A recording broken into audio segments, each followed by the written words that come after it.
Hey guys, SuperHorrorBro Mike here, and in today's video we dive into a detailed breakdown of the latest trailer for Little Nightmares 2, which released for the Halloween season alongside a new gameplay sequence set in the hospital. If you would like to see my playthrough of the demo and analysis of everything contained within, then check out these two videos, which you'll find linked at the end of this one. But in the meantime, sit back, relax, and let's take a look at the tantalizing tidbits found within this new trailer.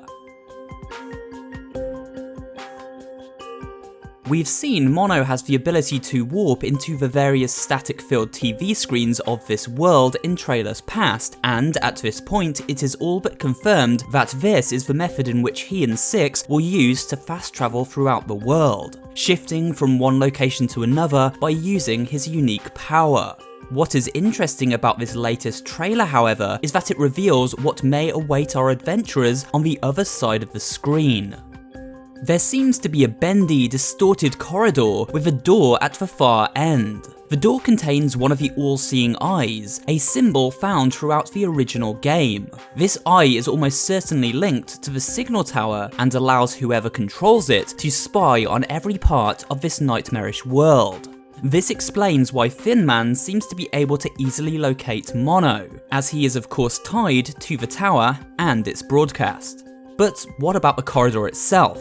Well, this seems to be an in-between dimension, a connection between 2 points, and one must assume once Mono opens the door at the end of this corridor, he emerges in a new area from a different screen.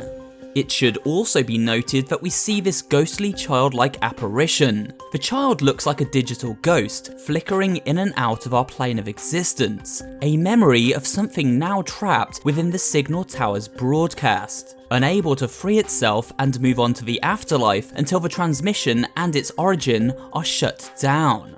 In fact, the signal tower may well be using this spirit energy as a power source, meaning the souls of anyone unfortunate enough to pass away in its proximity will become fuel for the tower, keeping it up and running. This is also a theory for how Thin Man exists too, a spirit controlled by the signal tower and willed into existence via its transmissions to carry out the cruel bidding of whomever lives within. For a detailed explanation of what I mean by that, check out my theory video on Thin Man and his potential origin.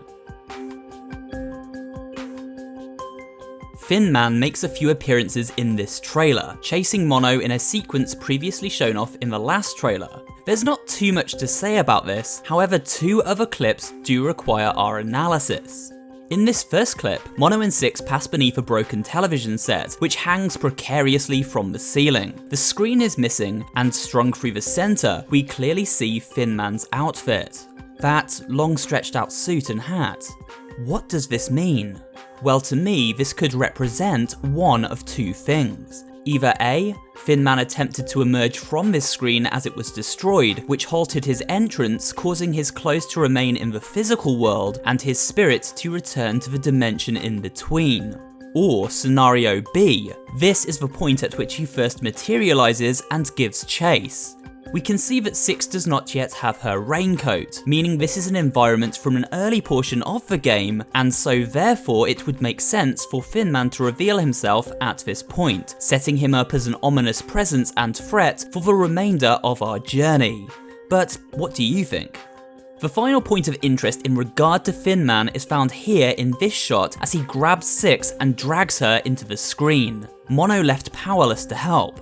This is likely a late game event which separates the duo and sets Mono on a rescue mission as he rushes to the signal tower to save his new friend, explaining why he is often seen alone on the streets of the city and when being chased by Thin Man, as these events occur after Six is kidnapped. We also know the signal tower is Mono's destination, as by freeze framing just after Six is snatched, we see a glimpse of the ominous structure in the static of the screen.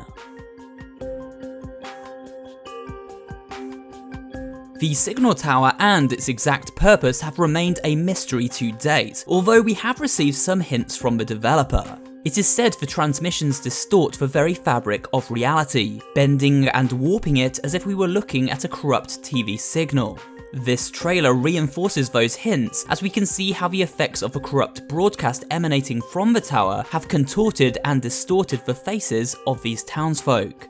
They seem drawn to the static of these television screens, as if, despite the unfortunate side effects, the rogue broadcast calls out to them, hypnotizing them, perhaps even soothing their minds on some level.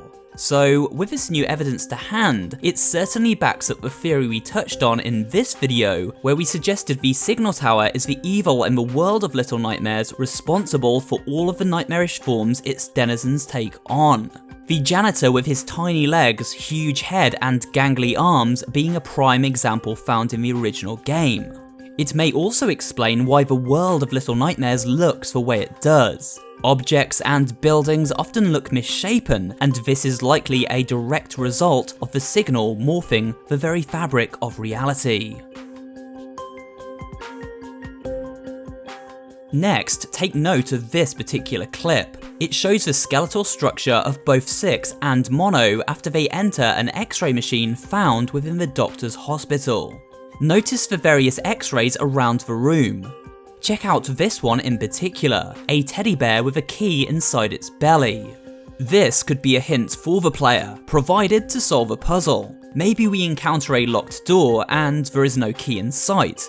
But by searching the children's ward and seeking out the correct teddy bear, then scanning it through this X-ray machine, we will locate said key and be able to progress further into the doctor's lair. Obviously total speculation on my part, but it does seem logical. This trailer also introduces a few new enemies and gives us a better look at those we've seen previously.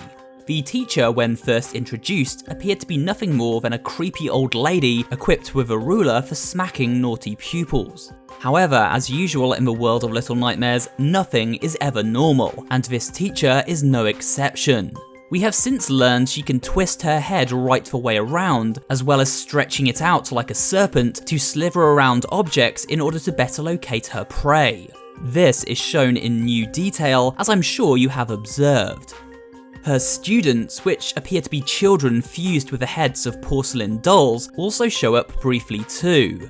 We can see they chase Mono and Six around the halls of the schoolhouse and must be dispatched by a swing of Mono's trusty hammer or whatever else he can get his tiny hands on. These doll-like children seem mischievous too, pushing lockers down on top of our adventurers and setting traps such as the swinging light, which Mono unfortunately falls foul of. And while we're on the topic of these students, is it possible these ghostly childlike apparitions could belong to the souls now trapped inside these dolls? It's certainly food for thought. The hunter shows up once again also, albeit briefly, but his appearance does shine some light on escape mechanics employed by both Mono and Six, who we can see will have to swim, climb, and even navigate under the roots of the very forest itself in order to escape his deadly shotgun blast. Next up is the Doctor. We know his name thanks to a recent statement from publisher Bandai Namco over on the PlayStation blog. This new information explains how the Doctor experiments on the bored and miserable townsfolk after they come to him voluntarily, probably hoping he can undo the horrifying side effects of the signal tower's transmissions upon their faces. Instead, he harvests their organs and fuses them to mannequin parts to create Frankenstein-esque monsters. We of course got a good look at these mannequins during the hospital demo, and they too show up in this trailer. But back to that Doctor. In the trailer we can see that he is the first enemy to crawl about on the ceiling, turning gameplay quite literally on its head as he swings down from above, flipping over tables and pushing down shelves in a desperate bid to grab Mono and Six and strap them to his operating table. He is for sure going to be a formidable and terrifying encounter. Could he also be responsible for the fate of the school children, the creature who fused their bodies with dolls, much like his mannequin patients? Considering the ghostly child is found within his hospital ward, it seems this speculation may be on point. Finally, we come to the townsfolk, or at least what's left of them. Their faces twisted and worn away from years of transmission exposure, they now aimlessly stumble towards Mono and Six in a zombie-like fashion as they navigate the streets and shop interiors of the Pale City. Despite not having eyes, these townsfolk seem to be able to sense our hero's movement, and while slower, they make up for it in their size and number. These chase sequences look super scary, and the appearance of these citizens is straight up nightmare fuel. In this particular sequence, Mono is chased through a store full of TV screens, where it seems he will have to quickly warp inside one in order to escape. Six, however, is nowhere to be seen, so perhaps this occurs after she is taken by Thin Man, and Mono is en route to the signal tower to save her. But with that thought in mind, we come to the end of this analysis for the Little Nightmares 2 Halloween trailer. Now, I hope you did enjoy this video, and if you did, remember to leave a like, comment down below, and of course subscribe for more horror-related content. Thanks for watching, and I will see you on the next video.